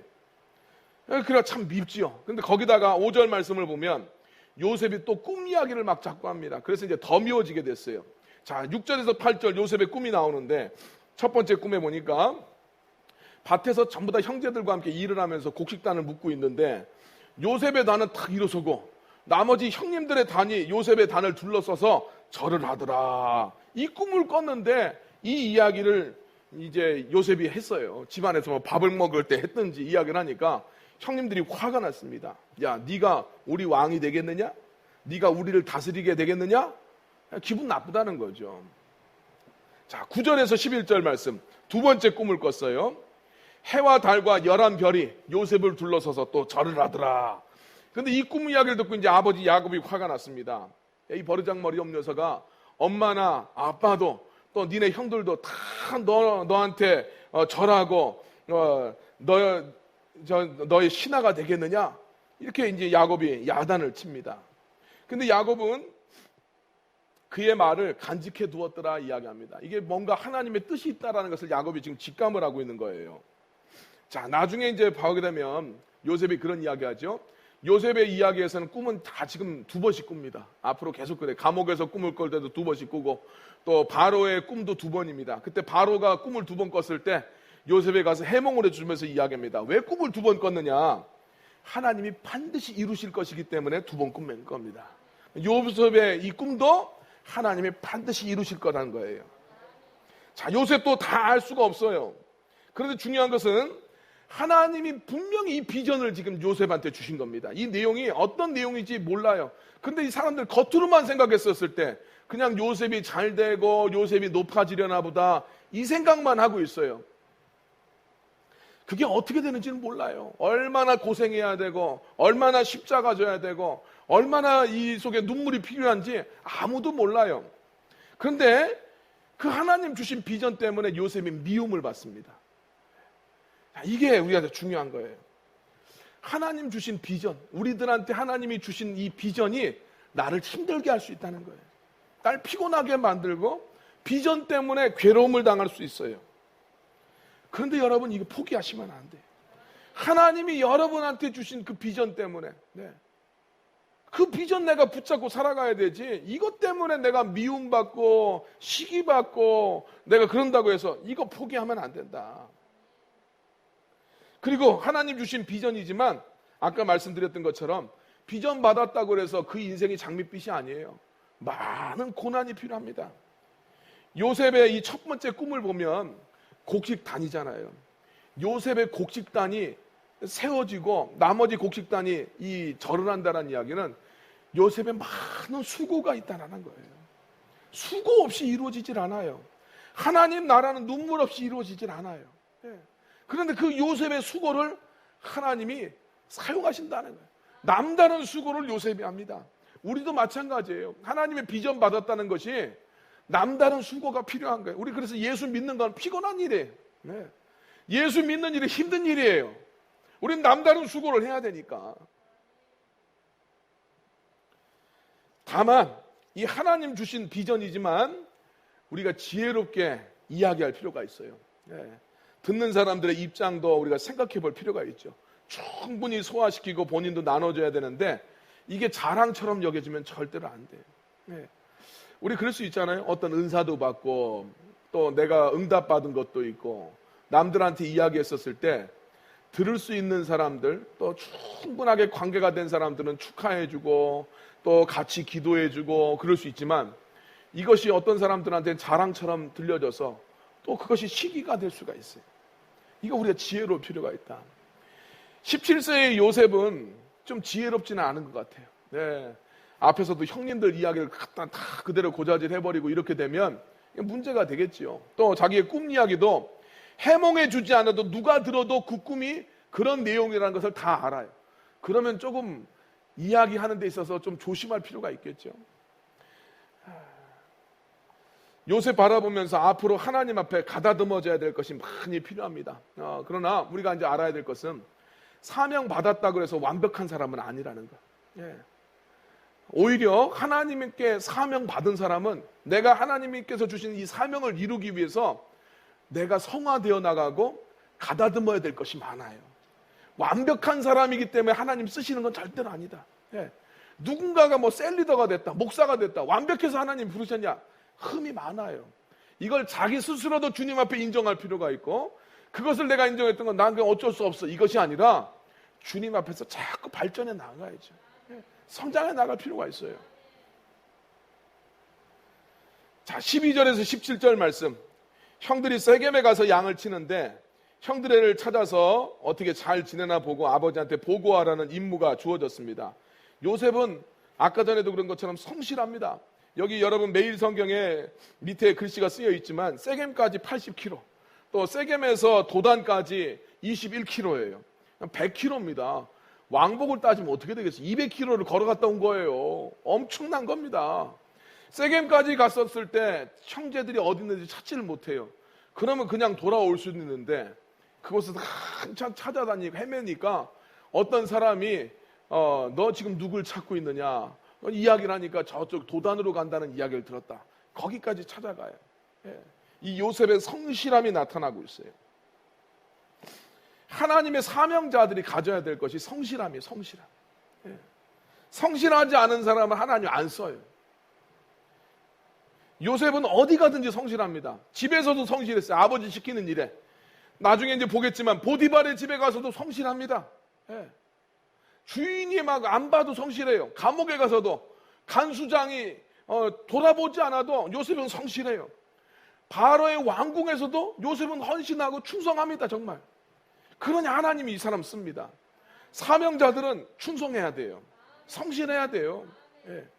우리가 정말 주님의 전에서 하나님 섬길 때도 정말 하나님의 집을 맡은 사람들한테 구할 것은 충성인이라 그랬잖아요.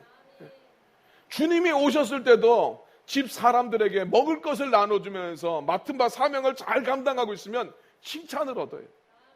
하나님의 사명자들이 가져야 될 것이 뭐냐? 성실함과 충성됨이에요. 대충 하고 뭐든지 막 이렇게 하고 성실함이 없으면 하나님이 쓰질 못해요.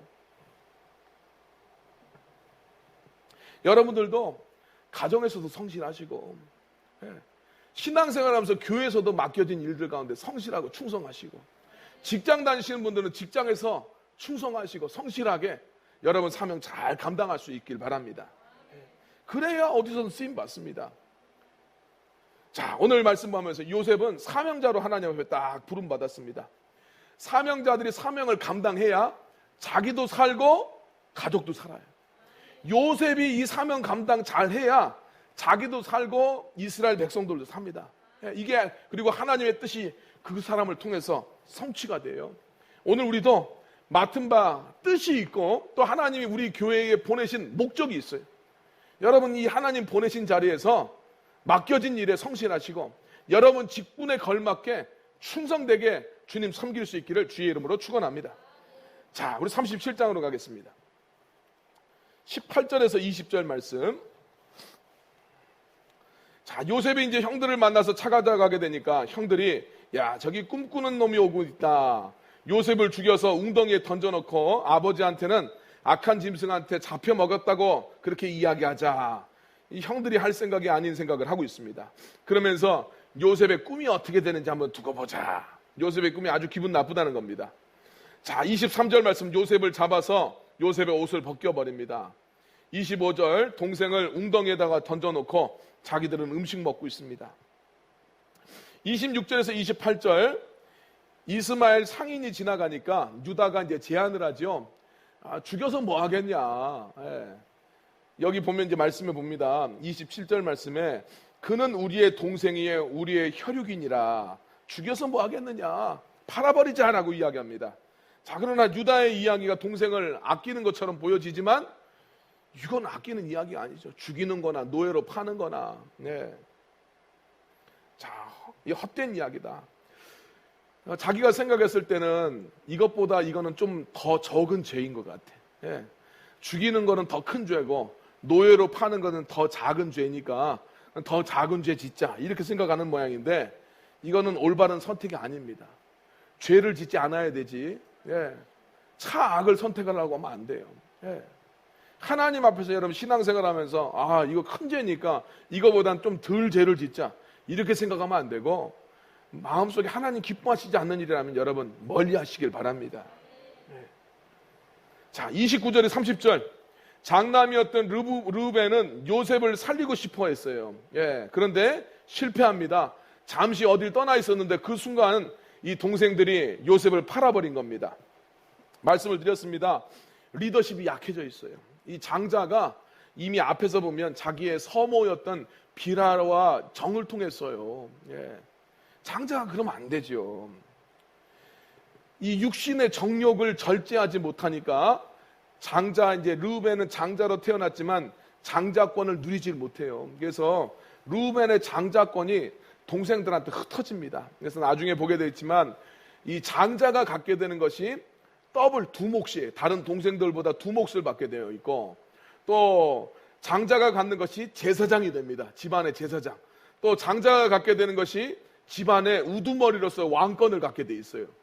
그런데 르우벤이 이렇게 죄를 짓게 되니까 장자권을 누리질 못해요.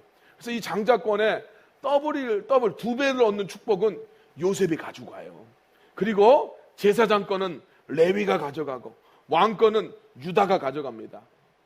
자, 정욕을 절제하지 못하면 장자권을 누릴 수가 없다. 우리가 하나님의 장자잖아요. 하나님의 장자들인데 세상의 정욕을 우리가 컨트롤하지 못하고 거기에 휩쓸리면 힘이 없다는 거예요. 힘이 없어요. 사람들이 듣질 않아요. 우리 교회에서는 마찬가지예요. 뭔가 좀 선한 리더십을 발휘하려면 정욕을 절제할 줄 알아야 돼요. 그래야 선한 영향력이 나타나지. 그냥 정욕 따라서 하고 싶은 대로 세상 사람들 따라서 막 이렇게 하면 그 어디서 힘이 나오겠습니까? 절대로 그러면 안 돼요.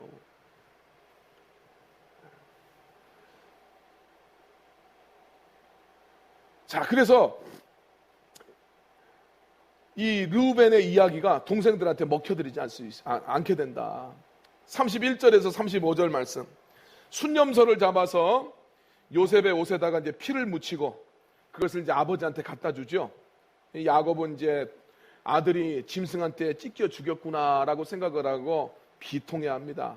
자, 그런데 우리가 또 봐야 될 것은 이게 편애의 대가다. 자기가 상처가 있었어요. 아버지 이삭이 형님 에서를 자기보다 더 사랑해서 자기가 당한 상처가 야곱한테 평생 남아있었을 거 아닙니까?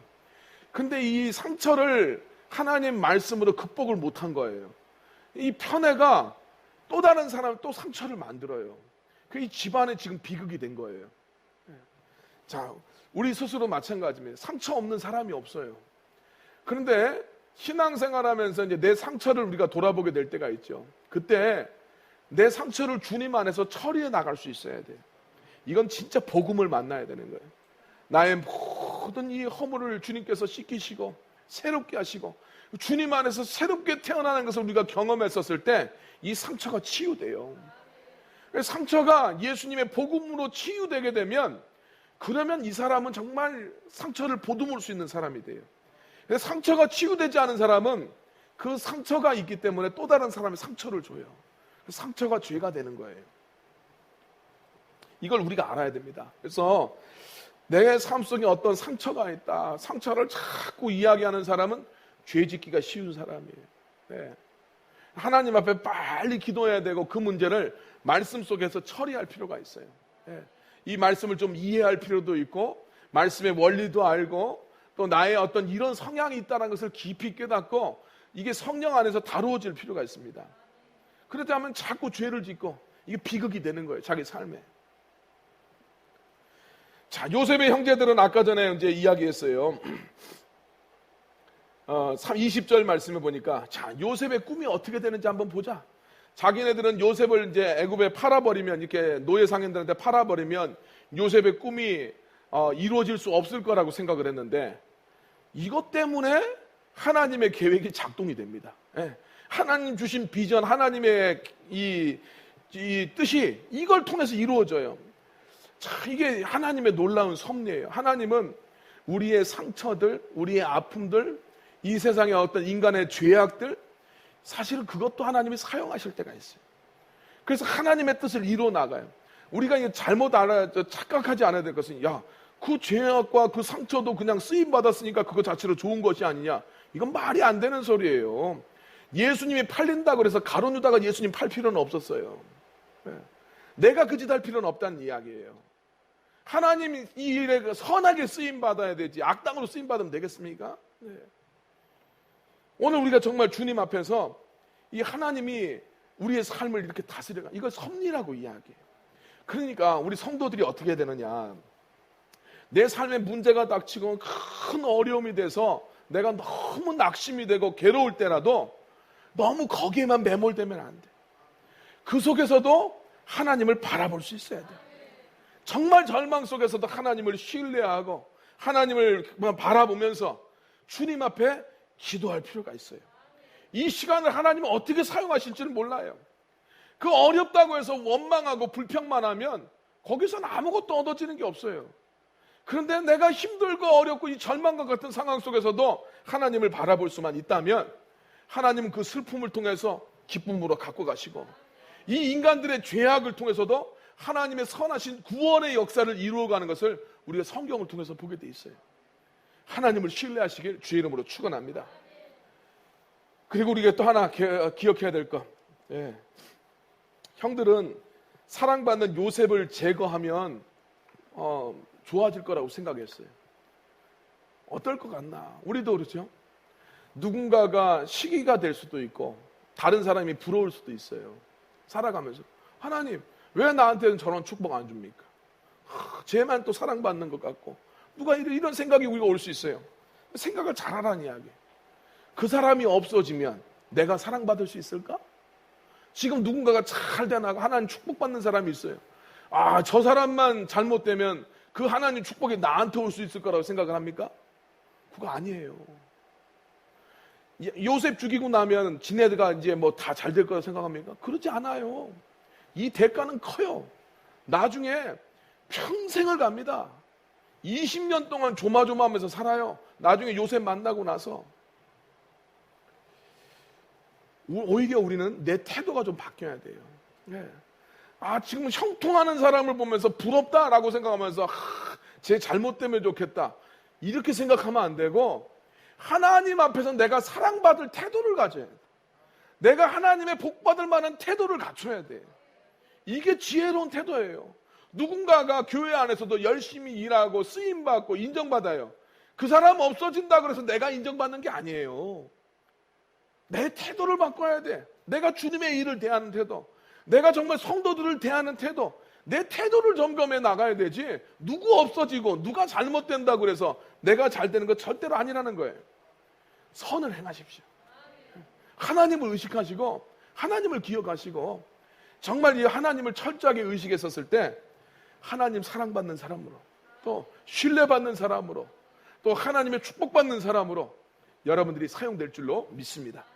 자, 오늘 우리 주시는 말씀 놓고 우리 이 시간에도 각자 한번 기도할 텐데, 여러분 각자 가정에 계신 분들도 이 시간 우리 주신 말씀 놓고 이 시간 우리 같이 한번 기도하는 시간 갖도록 하겠습니다. 이 시간 기도하면서 주님, 아버지 하는 이 사명을 갖고 살아가게 하여 주시옵소서. 문제 앞에서 낙심하지 않게 하시고 하나님을 의지하고 하나님을 바라보고 영적으로 문제를 풀어갈 수 있게 하여 주시고, 아버지 하나님, 또 우리는 사명자입니다. 아버지 하나님, 충성된 사명자들로 주님의 전에서 하나님의 나라에서 쓰임받도록 해달라고 우리 이 시간 같이 한번 기도하면서 나가겠습니다. 우리 같이 한번 기도하겠습니다. 거룩하신 아버지 하나님, 주님의 은혜를 저희가 간구합니다. 성령 하나님 역사하여 주시옵소서. 우리의 심령을 새롭게 하여 주시옵시고 아버지 하나님, 그 선하신 뜻을 이루어갈 수 있는 주님의 백성 되게 하여 주시옵소서. 아버지 하나님, 문제 앞에서 이제는 아버지 육신이 아니라 영적으로 문제를 해결해 나가길 간절히 원합니다. 성령님 역사하여 주시고 우리를 새롭게 하여 주시옵소서. 우리가 기도하며 주님 앞에 나오기를 간절히 원하시는 아버지 하나님, 기도하는 주의 백성들 되게 하여 주시옵소서. 간구하는 주의 백성들 되게 하여 주시옵소서. 또한 아버지 하나님, 저희가 주님 의지합니다. 주 성령님 함께 하여 주시옵시고 온전히 주님 소망하고 하나님 뜻 가운데 살아갈 수 있도록 성령님 역사하여 주시옵소서. 주님 통행하시옵소서. 오 아버지 하나님 역사하여 주시옵소서. 거룩하신 아버지 하나님, 사명 감당하게 살아가길 원합니다. 생명의 부영자로 살아가게 하여 주시옵소서. 요셉의 사명을 가진 사람들로서 하나님 나라를 선하게 이끌어가고 아버지 하나님의 뜻 가운데 하나님 나라 굳건하게 세워갈 수 있도록 주님 저희를 사용하여 주시옵소서. 성령님 동행하여 주시옵시고 역사하시고 하나님 뜻 이뤄가는 쓰임받도록 주 성령님 통행하여 주시옵소서. 충만케 하여 주시옵소서. 귀하신 아버지 하나님, 오늘 우리 이사야서 말씀과 창세기 말씀을 통해서 우리를 향한 아버지 하나님의 뜻을 저희가 다시 한번 생각해 봅니다. 문제 앞에서 사방이 꽉 막혀 있고 해산해야 되는데 해산할 힘이 없었을 때, 이 환난 앞에서 육신의 방법들보다 먼저 영적으로 문제를 바라보게 하여 주시옵소서. 하나님 기뻐하시는 아버지 영의 사람들이 되어서 성령의 인도하심을 구하게 하시고 하나님 앞에 우리의 기도가 상달이 되고 하나님 앞에 눈물을 보여드릴 수 있는 기도하는 백성들 되게 하여 주시옵소서. 그래서 아버지, 그 속에서 하나님의 뜻을 발견하고 하나님의 섭리를 발견하고 하나님의 지혜와 하나님의 능력을 덧입을 수 있는 주님의 자녀들 되게 하여 주시옵소서. 특별히 아버지는 또 창세기 말씀을 우리가 시작을 합니다. 요셉의 사명자들로 주님 저희를 부르셨는데 아버지 하나님, 어디에 있든지 우리가 생명을 부양하는 생명의 부양자들인 것을 아버지 깨닫게 하여 주시옵소서. 이 사명 잃어버리지 않게 하여 주시옵시고 아버지 하나님 맡겨주신 그 일에 충성되게 쓰임받음으로써 아버지 하나님, 나도 살고 우리의 가정도 살고 주님의 교회가 살고 하나님 나라가 살아가는데 아버지 하나님, 저희들이 쓰임받을 수 있도록 성령 하나님 역사하여 주시옵소서. 결단하며 헌신하는 주의 사랑하는 성도들 기억하여 주시고 저들의 삶 가운데 찾아와 주시고 역사하여 주시옵소서. 모든 말씀 예수님의 이름으로 기도드리옵나이다. 아멘. 하늘에 계신 우리 아버지여, 이름이 거룩히 여김을 받으시오며 나라에 임하시며 뜻이 하늘에서 이루어진 것 같이 땅에서도 이루어지이다. 오늘 우리에게 일용할 양식을 주시옵고 우리가 우리에게 죄 지은 자를 사하여 준 것 같이 우리의 죄를 사하여 주시옵고 우리를 시험에 들게 하지 마시옵고 다만 악에서 구하시옵소서. 나라와 권세와 영광이 아버지께 영원히 있사옵나이다. 아멘.